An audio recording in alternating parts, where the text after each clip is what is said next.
কেমন লাগলো তোমার আমার কাছে হেয়ার করে? খুব খুব খুব ভালো। মানে সেই 5 বছর আগে রিসেপশনে হেয়ার করেছিলাম, আবার 5 বছর পরে একটু সময় পেলাম নিজে সাজার।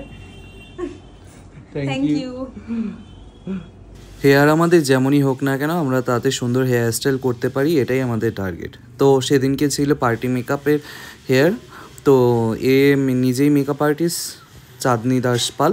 তো ও 5 বছর আগে আমার কাছে হেয়ার করেছিল ওর বিয়ের সময়, মানে রিসেপশানে। তো এত বছর পর আবার দেখা, তো আমাকে বলছিল যে আমার হেয়ারটা আগে থেকে অনেকটাই কমে গেছে, তো সুন্দর দেখতে একটি হেয়ার করে দাও। তো তার কারণে আমি ফ্রন্টে 4 আঙ্গুলের মতন হেয়ার রেখে বাদবাকি হেয়ারটাকে পেছনে পনি করে নিয়েছি। ফ্রন্টে যে হেয়ারটা ছিল সেই হেয়ারটাকে চপস্টিক দিয়ে সুন্দর করে কার্লস করে নিয়েছি। কার্লস করে নিয়ে তারপরে সেটাকে সায়েন্স স্প্রে দিয়ে আর ফোক কমের মাধ্যমে ছাড়িয়ে নিয়েছি। ছাড়িয়ে নিয়ে তারপরে আস্তে আস্তে ব্যাক কমিং করে পুরোটাকে উল্টো করে সাজিয়ে সেট করেছি রেড কালারের টাফটেস সায়েন্স স্প্রে বলে যেটা রয়েছে সেটা। তো দেখেই বুঝতে পারছো ফ্রন্টে কতটা হেয়ার কম। তো তার কারণে হেয়ারটাকে কভার করার জন্য আমি যেটা ইউজ করি একটা ম্যাজিক ব্ল্যাক হেয়ার ফাইবার। এটা দেওয়ার পরে দেখো হেয়ারটা কতটা কভার হয়ে গেছে, মনে হচ্ছে হেয়ারের ভলিউম কিন্তু অনেকটা বেশি।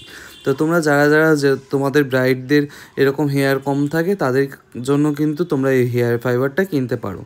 তো এই ফাইবারটা কিন্তু ভেতরে প্যাকেট মানে ফাইবারটা আলাদা করে আসে আর রিফিলটা আলাদা করে কেনা। এরপর আমি পেছনে সুন্দর করে একটা বানের মতন করে নিয়েছিলাম। ও টিপিক্যাল বাঙালি বান চাচ্ছিল না, ও বলছিল একটু মেসি করে বান করতে। তো আমি টুইস্ট করে করে বানটাকে কমপ্লিট করেছিলাম। তো তারপরে জুঁই ফুলের মালা দিয়ে সুন্দর করে সাইড দিয়ে এটাকে কভার করার জন্য কভার করে দিয়েছিলাম। তো কভার করার পর দেখবে যে কতটা সুন্দর লাগছে দেখতে।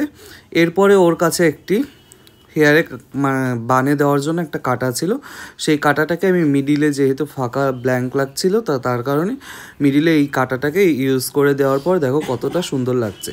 তো তোমাদের ব্রাইডকে যদি এত সুন্দর করে হেয়ার করতে চাও তবে আমার আপকামিং হেয়ার ক্লাস শুরু হচ্ছে 22 অক্টোবর থেকে, যেটি লোকেশন থাকছে দমদমে। আর 4 নভেম্বর থেকে ক্লাস শুরু হচ্ছে, যেটি লোকেশন থাকছে মধ্যমগ্রামে। তোমরা যারা যারা তোমাদের ব্রাইডকে এত সুন্দর করে হেয়ার স্টাইল করতে চাও আর এই কাজগুলো শিখতে চাও তারা অবশ্যই সিট বুকিং করে নাও। আর তোমরা কিন্তু কমেন্ট করে একদমই জানাতে ভুলবে না যে এই হেয়ার স্টাইলটি তোমাদের কেমন লাগছে। তবে ফটো পোস্ট করাতে অনেকেই ভালোবাসা দিয়েছো, তো আশা করি সবার ভালো লাগবে। পুরো ভিডিওটা সবাই দেখবে, তো কমেন্ট করে জানিও। তো আজকের মতন এখানেই বাই, পরবর্তী ভিডিওতে আসছে, তার জন্য ওয়েট করো সবাই।